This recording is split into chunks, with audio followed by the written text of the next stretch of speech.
The realtor's voice cut through my home office like a serrated blade. As you can see, the outdated wallpaper will need to be stripped immediately. My fingers froze over my keyboard as I registered what was happening. Strangers were discussing renovation plans for my living room. Through the open doorway, I watched my mother run her manicured fingernails along the vintage wallpaper I'd painstakingly restored, her lip curled in disgust. My father paced my hardwood floors, hands in his pockets, already measuring the walls with his eyes. "We'll tear down this wall," he announced, gesturing between my kitchen and dining room. "Open concept cells." The realtor, a sharp-dressed woman with 2 white teeth, nodded enthusiastically, scribbling notes. "I'm thinking we list at $750,000 after renovations." My mother laughed. "In this neighborhood with the market this hot, try $900,000. The blood in my veins turned to ice water. They were discussing selling my house. The home Aunt Rachel had left to me 5 years ago, the one I'd spent 3 years lovingly restoring. The home they'd never once visited until today. My name is Penelope. I'm 34 and a software engineer. This is the story of how I reclaimed not just my property, but my place in a family that never saw me. I gripped my coffee mug so tightly my knuckles blanched white, descending the stairs with deliberate slowness. They hadn't even bothered knocking before entering. My own parents breaking into my home with a realtor in tow, planning to sell it from under me.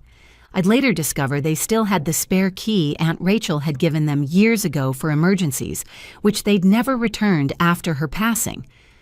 "Finally," Mom huffed when she noticed me. "This is Miss Shannon from Coldwell Banker. She's here to assess the property." "I'm sorry, what property?" I asked, though the sinking feeling in my stomach told me exactly what was happening.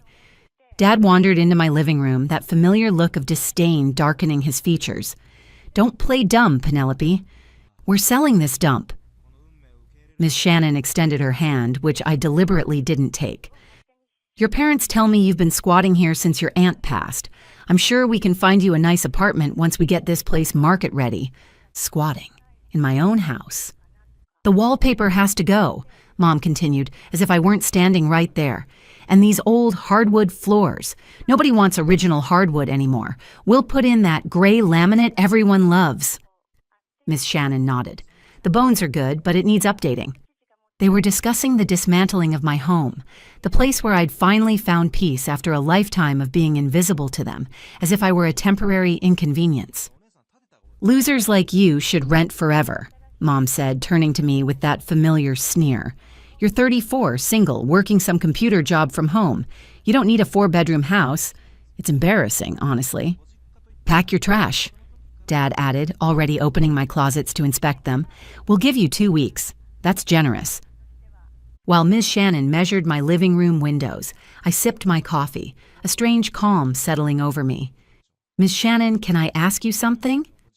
"Of course, dear. I know this must be hard, but your parents are doing what's best." "Did they show you any paperwork?" She paused, pencil hovering over her notebook. "Paperwork?" "Proof of ownership. A deed, title, anything that shows they have the legal right to sell this house?" "Well, they're your parents," she replied, as if that explained everything. "They said the house was inherited from your father's sister." "My father's sister left it to me, not to them. To me 5 years ago." Mom rolled her eyes. "Don't listen to her. She's delusional. Has been since childhood. We had to take over her finances years ago because she's not capable." "Would you like to see the deed?" I asked Miss Shannon, pulling out my phone. "I keep a digital copy right here. Penelope Isaacs, sole owner. Transferred from Rachel Isaacs' estate in 2019. The realtor's face went pale as she looked between us. "You told me you owned this property," she said to my parents, her voice sharp. "We're her parents," Dad said, as if that explained everything. "We have rights." "No," Miss Shannon said, backing toward the door. "You don't. You've wasted my time and potentially implicated me in attempted fraud." "It's not fraud," Mom shrieked. "We're trying to help her. She doesn't deserve a house like this. She was supposed to be a doctor, a lawyer, something respectable, not some computer person working in her pajamas." I'm a software engineer, I said, my voice steadier than I expected. I make $400,000 a year. I own 3 patents. I took a deliberate sip of coffee. But please, tell me more about how I'm a loser. Dad's face flushed crimson. You're lying. Am I? Should I show Ms. Shannon my tax returns too? Or maybe the deed to the rental property I bought last year? Or the one I bought the year before that? My parents stood frozen. They'd never asked about my job, never cared about my success. To them, I was the disappointing daughter who didn't become a surgeon like my brother Kevin. Didn't marry rich like my sister Olivia. I was invisible until they thought they could profit from me. Get out, I said quietly. You can't kick us out, Mom laughed. We're your parents. Miss Shannon, would you please call the police? I have trespassers in my home who won't leave. The realtor was already at the door. I'm not getting involved in this. But ma'am, she looked at my parents, falsely claiming to own property and attempting to sell it is a felony. You might want to leave before this escalates. She fled, her heels clicking down my driveway. This isn't over, Dad growled. You owe us. We raised you, fed you, housed you for 18 years. And I noticed you never visited once in the 5 years I've lived here, not until you thought you could sell it. You living in Rachel's house like some charity case, Mom exploded. Rachel only left it to you because she felt sorry for you, the pathetic middle child no one wanted. There it was, the truth of how they saw me. Rachel left it to me, I said slowly, because I was the only one who visited her when she was dying. I was the only one who cared. You didn't even come to her funeral. We were busy, Dad muttered. You were in Vegas. I saw the Instagram posts. I walked to my door and held it open. Leave now or I call the police. They left, but not quietly. Mom knocked over my porch plant on purpose. Dad keyed my car on his way past. Joke was on him. My Tesla's cameras caught everything.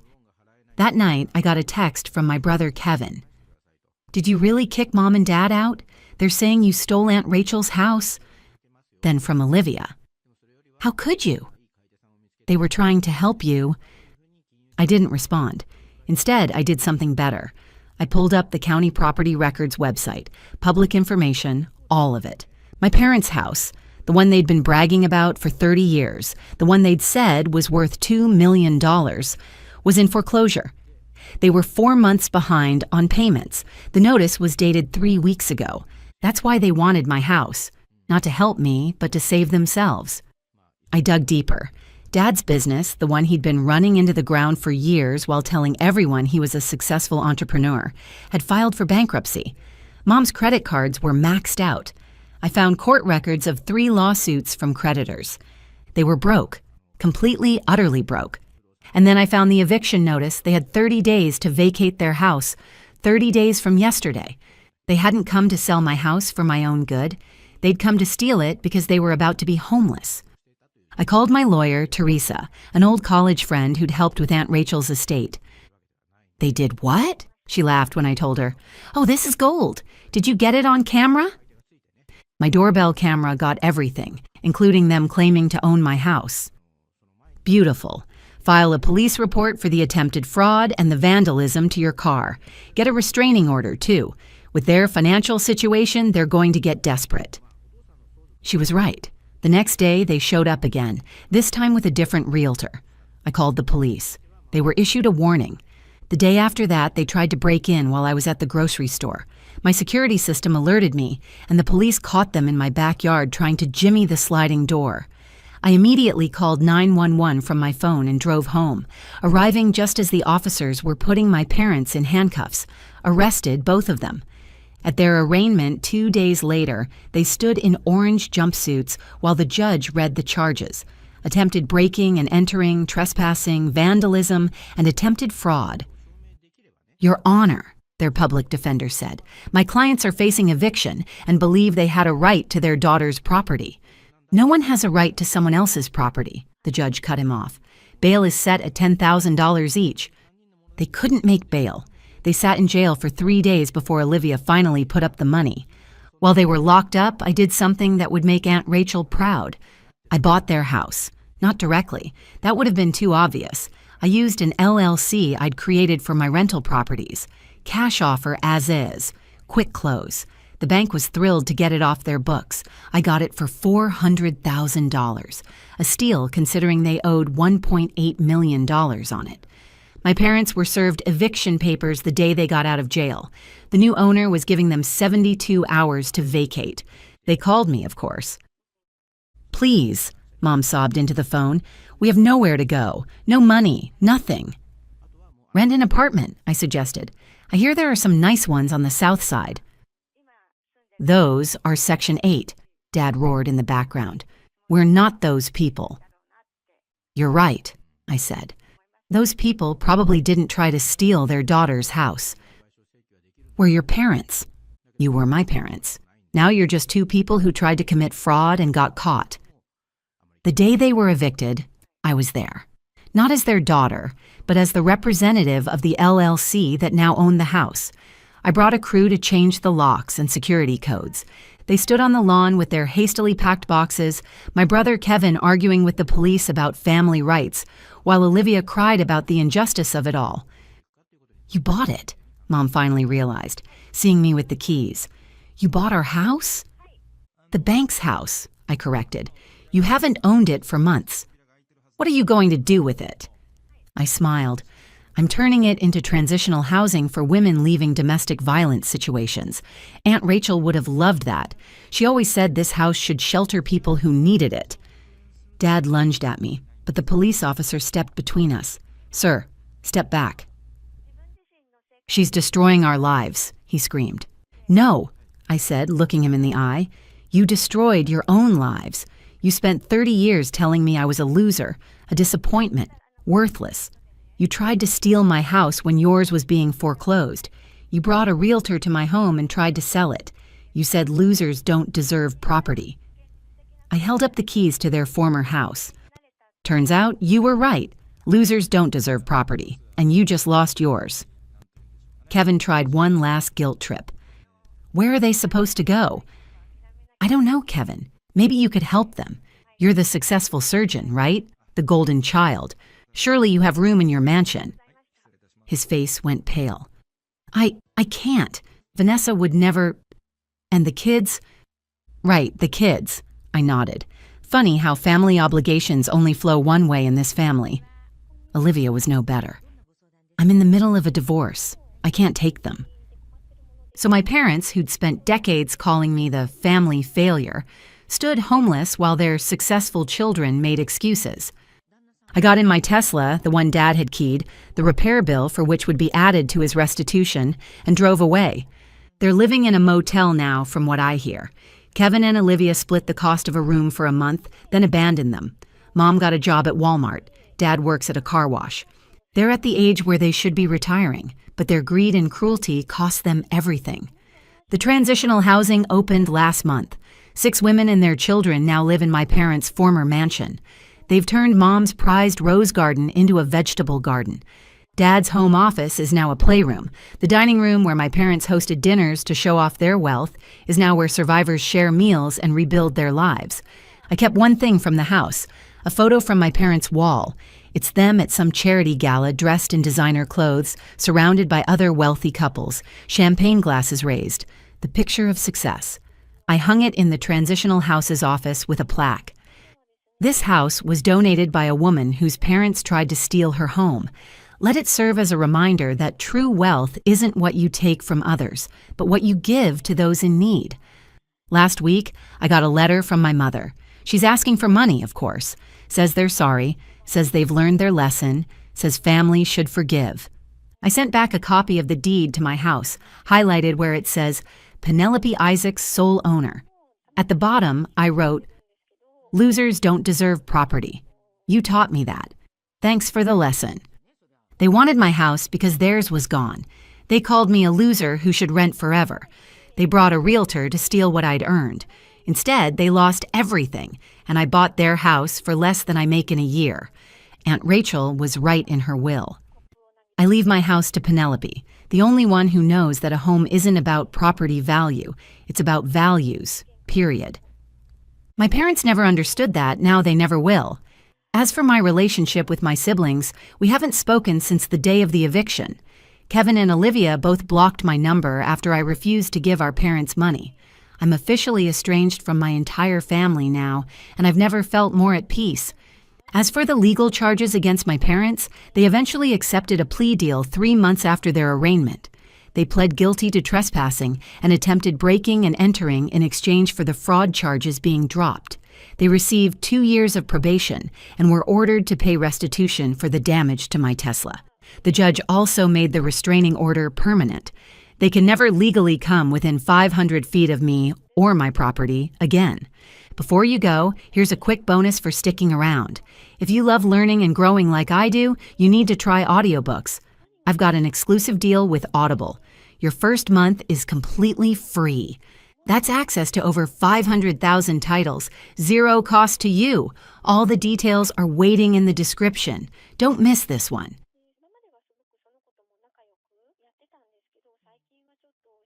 The floor plans shimmered on the glass table as I stood frozen in the doorway of my parents' sunroom. My fingers gripped the doorframe so tightly, my knuckles blanched white. The riverside terrace has such lovely natural light, my mother was saying, her manicured finger tracing the layout, with the head table positioned here, overlooking the river. 5 heads turned toward me in synchronized surprise. My mother, father, aunt, my father's business partner, and my sister Vanessa. My gaze locked on the familiar gold-embossed logo at the top of the floor plan, Riverside Terrace. The same venue my parents had canceled for my engagement party just 3 days earlier, claiming it was simply too expensive.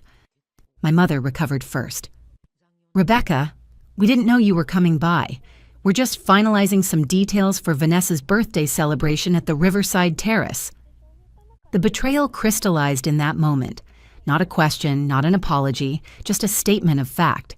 The venue they deemed too extravagant for my engagement to Mason was suddenly perfect for my sister's birthday. My name is Rebecca. I'm 29 and an architectural designer. This is the story of how I rebuilt something far more important than buildings. Growing up in the Morgan family meant understanding that appearances mattered above all else.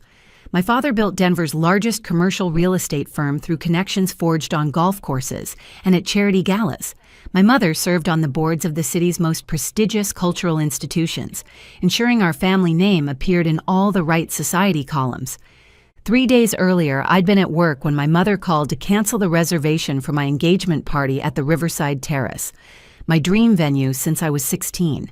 The conversation replayed in my mind as I stood in the sunroom doorway. The venue was simply too expensive, she had explained in that practiced, calm voice she used when delivering disappointing news. Your father and I discussed it, and we just can't justify spending that much on a party. We'll find something more appropriate. When I'd protested about the deposit we'd already paid, there had been a telling pause. It's not just about the money, Rebecca. It's about setting reasonable expectations for your future with Mason's background. Perhaps it's better to start with something more modest. The implication had been clear, and it had made my stomach knot. Later that day, my sister had texted, "Mom just told me about Riverside. So sorry, but silver lining, she's upgrading my birthday venue to make up for the family embarrassment. Isn't that great?" They hadn't canceled because of the cost. They'd canceled because they were embarrassed of Mason, of our commitment, of me. Vanessa thrived in my parents' world. 2 years younger than me, she embraced the family legacy, dating only men from appropriate backgrounds and pursuing a law degree not out of passion, but because it was expected. She became the daughter my parents had always wanted, polite, predictable, and perfectly aligned with their values. I took a different path. In college, I volunteered designing community centers in underserved neighborhoods instead of joining my mother's sorority. After graduation, I declined my father's offer of a corner office at Morgan Properties and joined a small, innovative architectural firm specializing in sustainable design. Each choice widened the gap between us, but I believe my parents respected me for forging my own way, even if they didn't understand it. Then I met Mason at a tech conference where I was presenting on smart building design. Unassuming in his plain button-down shirt and worn jeans, he asked the most insightful questions about technology integration in architectural spaces. We talked for hours afterward at a nearby coffee shop. He was brilliant, kind, and refreshingly genuine, qualities I'd found in short supply within my parents' social circle. After 6 months of dating, I brought Mason home for dinner. The evening was tense, with my parents asking pointed questions about his education at a state school on scholarship and his family. Middle class, his father a high school teacher, mother a nurse. My father barely concealed his disapproval when Mason mentioned he still drove his college car, a 15-year-old Honda that ran perfectly well. Well, at least he's resourceful, my mother had whispered later, as if frugality were an exotic trait she was trying to be open-minded about. Now, as I stood in the sunroom looking at party preparations for a venue I'd been denied, I finally asked the question burning inside me. What is this? An uncomfortable silence fell. My aunt suddenly became very interested in her phone. My father's business partner murmured something about a call he needed to make and slipped out. Vanessa, at least, had the decency to look embarrassed. I told Mom it was too soon after your situation, but she insisted the timing was perfect and already available, Vanessa said, not quite meeting my eyes. Available because you canceled my reservation, I said, my voice eerily calm despite the storm raging inside me. My father stood, straightening his golf shirt. Rebecca, let's discuss this privately. Why? Everyone here already knows what happened. You canceled my engagement party, claiming it was too expensive, and then booked the exact same venue for Vanessa's birthday. I'd love to hear the explanation. It's not that simple, dear, my mother began, her society smile firmly in place.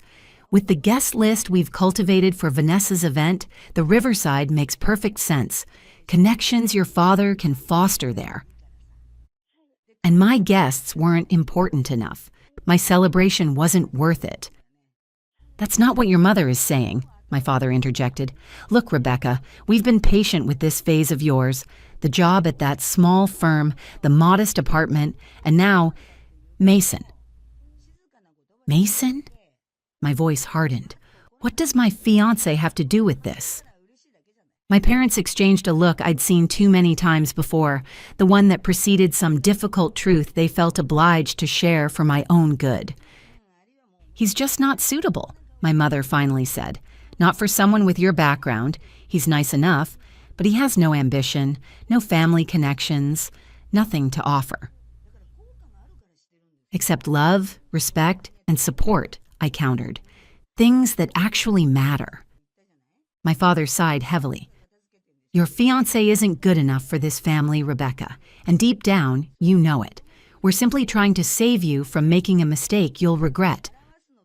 The words landed like physical blows. I'd suspected their disapproval, but hearing it stated so bluntly shocked me to my core. In that moment, surrounded by party preparations meant for my sister, but not for me, I finally saw my parents clearly. Their conditional love, their shallow values, their absolute certainty that they knew best. I walked out without another word, my mind reeling. They had judged and dismissed the man I loved without ever truly knowing him, and for the first time, I wondered if they knew me either. That evening, I sat in my condo with Mason, tears streaming down my face as I recounted what had happened.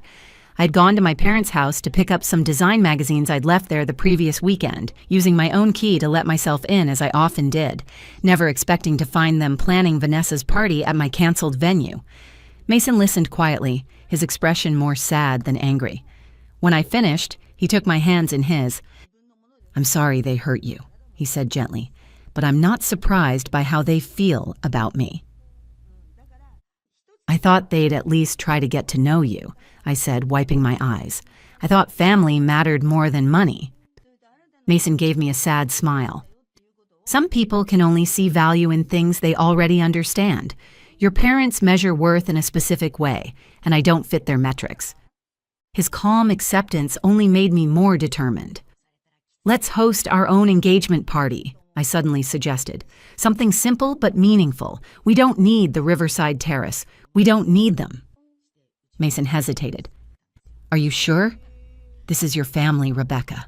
I don't want to be the reason you cut ties with them. You're not the reason, I assured him. Their behavior is.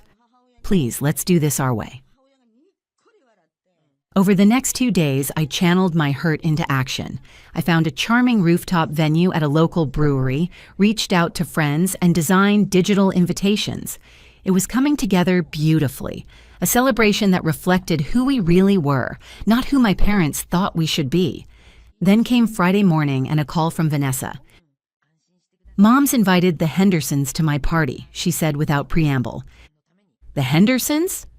As in Jonathan Henderson's family?" My stomach sank. Jonathan was Vanessa's ex-boyfriend, the son of a prominent banking family whom my parents had adored. They'd been devastated when Vanessa broke up with him last year to date Brad, a pharmaceutical sales rep they considered beneath her. Now the invitation made perfect sense. They were trying to orchestrate a reunion. "She claims it's because his father is considering investing in Dad's new development," Vanessa continued. "But we both know what she's doing. And get this. She told Brad the party was canceled due to family issues, but really, she just didn't send him an invitation. I only found out when Brad called to ask me what family emergency had happened." I closed my eyes, recognizing the pattern. "She's doing to you what they did to me." "Not exactly," Vanessa countered. "I'm their golden child, remember? They're not canceling my party. They're just trying to control who I celebrate it with. But Rebecca, I'm really sorry about what they said about Mason. It was cruel and unfair." It was the closest Vanessa had ever come to openly criticizing our parents. For a moment, I thought I'd found an ally. "Why don't you and Mason join us at your own engagement party? Bring Brad, too, and we'll have our celebration right under their noses," I suggested, warming to the idea of this small rebellion. The line went quiet. "I can't do that," she finally said. "Dad's announcing my promotion to junior partner at the firm during the party. I've worked 3 years for this, Rebecca. I can't jeopardize it, even for you." The familiar disappointment settled in my chest. "So, you'll let them manipulate your life as long as there's something in it for you? What about Brad?" "I'll make it up to him. Look, not all of us can afford to burn bridges with the family, Rebecca. Some of us have practical considerations." After we hung up, I sat at my desk, staring at the half-finished invitations on my computer screen. Even my small act of independence felt hollow now. I could host my own party, but the people who should care most, my family, would still be across town celebrating without me, continuing as if my feelings and choices didn't matter.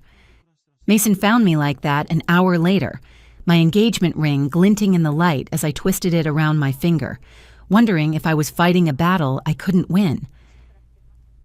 Saturday morning, the day of what should have been our engagement party, I woke to find Mason already dressed and sipping coffee on our small balcony. "I was thinking," he said when I joined him, "maybe we should go to Vanessa's party." I nearly choked on my first sip of coffee. "What? Why would we subject ourselves to that?" "Because running away and hosting our own party feels like admitting they've won," he said thoughtfully. "But showing up, being ourselves, not letting them dictate our actions, that's standing our ground." "They'll be horrible to you," I warned. "They'll make snide comments and treat you like you're invisible." Mason shrugged. "They already think I'm not good enough. What's the worst that could happen?" By the time we arrived at the Riverside Terrace that evening, I'd worked myself into such a state of anxiety that my hands were shaking. Vanessa had mentioned the party was at 7 p.m. during our call, and I'd seen the time on the invitation my mother was holding in the sunroom. The venue was stunning. Floor-to-ceiling windows overlooking the river, crystal chandeliers casting a warm glow over elegant table settings, flower arrangements that probably cost more than my monthly rent. My mother spotted us first, her practiced smile faltering for just a moment before she composed herself and slipped over. "Rebecca, what a surprise," she said, eyes darting around nervously. "And Mason." She lowered her voice. "Darling, this is a private family event. We didn't send you an invitation." "I know," I said, matching her quiet tone but injecting steel into my voice. "You made it very clear where I stand, but Vanessa's still my sister, and I'm here to support her." My mother's smile tightened. "Of course. How mature of you. Just please try not to make this evening about your situation. Tonight is about celebrating Vanessa. As she moved away to greet other guests, Mason squeezed my hand. You okay? I will be, I promised, though my confidence was wavering. The evening progressed painfully. My father barely acknowledged us, focusing instead on the Henderson family, particularly Jonathan, whom he'd seated next to Vanessa despite her obvious discomfort. Mason was excluded from conversations, served last at dinner, and repeatedly mistaken for waitstaff by my parents' friends. The final blow came during my father's toast. Standing at the head table, champagne flute raised, he beamed at Vanessa. We're celebrating not just a birthday tonight, but a remarkable young woman who exemplifies the Morgan values, he announced. Vanessa has shown dedication to family tradition, professional excellence, and forging the right connections for a successful future. His gaze drifted meaningfully from Vanessa to Jonathan Henderson before continuing.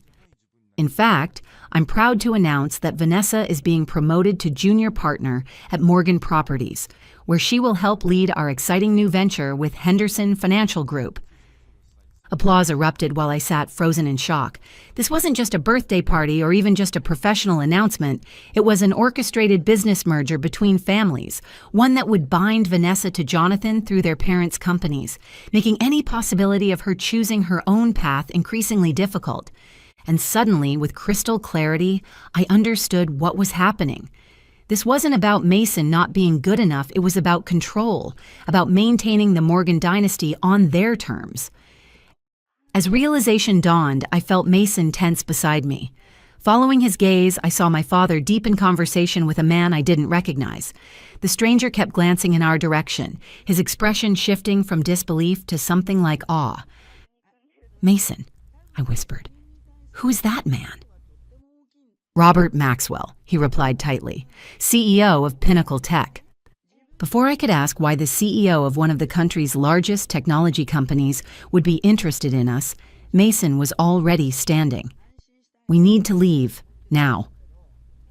As we slipped out, I caught one last glimpse of Robert Maxwell pulling my father aside, gesturing in our direction with unmistakable urgency. Something had just changed, though I didn't yet understand what. Are you going to tell me what that was about? I asked as we drove home, the tension in Mason's jaw visible in the glow of the dashboard lights. He sighed, shoulders relaxing slightly. Remember that project I've been working on for the past 3 years? The one I couldn't talk much about? The algorithm for predictive analysis in healthcare? The one that's coming along whenever I ask about it? I'd always respected his privacy around his work, assuming it was typical startup confidentiality. Mason glanced at me, a rueful smile playing at his lips. It's done, Rebecca. The development, the testing, everything. I've been in acquisition talks for the past month. I blinked, processing this news. That's amazing. But what does that have to do with what happened tonight? Robert Maxwell's company is buying my software. The deal closes Monday morning. The implications started to sink in. Is it a big deal? Mason's laugh held no humor. Pinnacle Tech doesn't make small acquisitions. Before I could press further, my phone exploded with notifications.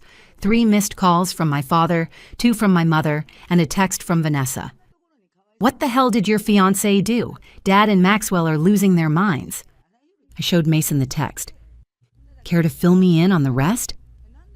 When we reached home, Mason pulled out his laptop and showed me the press release scheduled for Monday morning. My eyes widened as I read.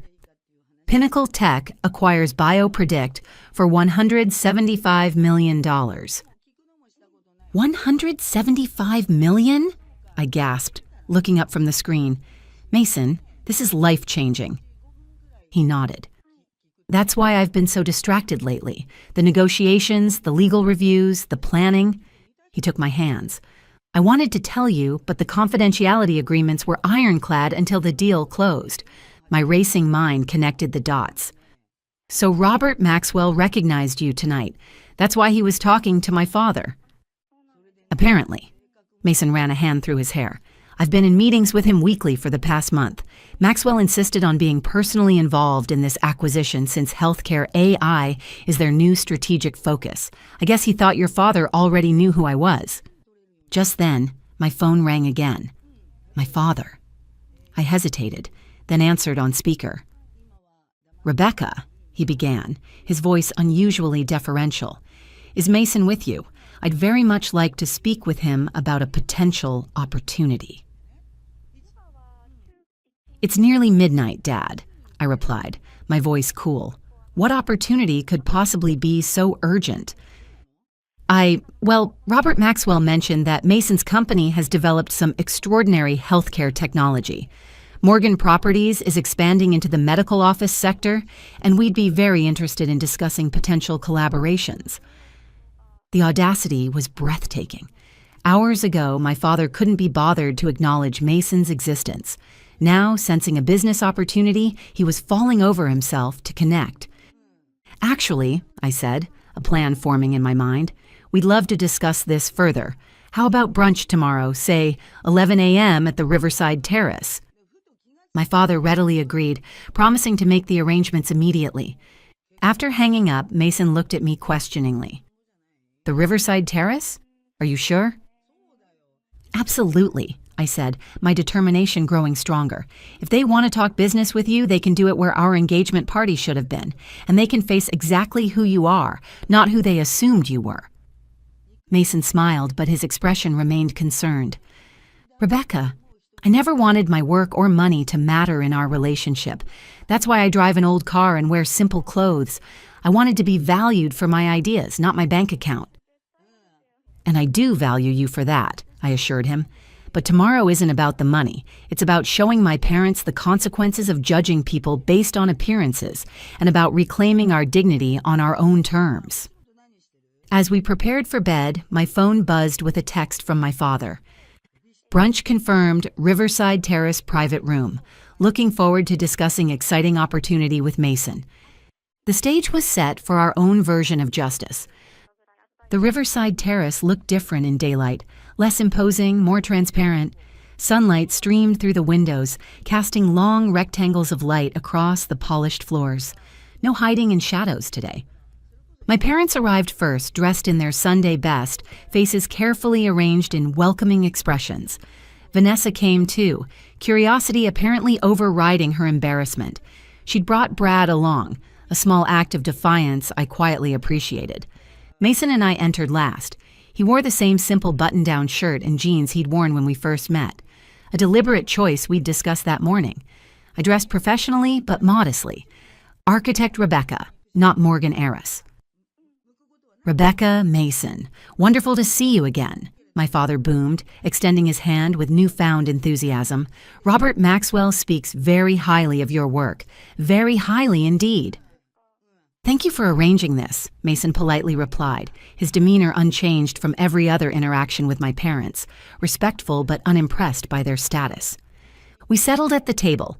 Mimosas and coffee appeared, and my father launched into an obviously rehearsed speech about exciting synergies and mutual opportunities.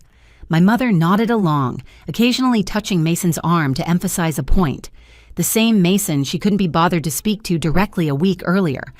When my father finally paused for breath, I placed a folder on the table, a copy of the acquisition documents Mason had shown me with his permission.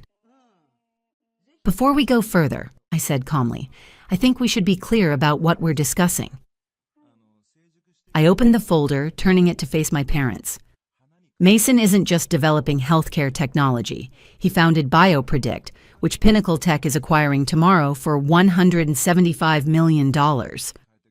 My father's face went pale as he scanned the document. My mother's smile froze, her eyes darting between Mason and the paper.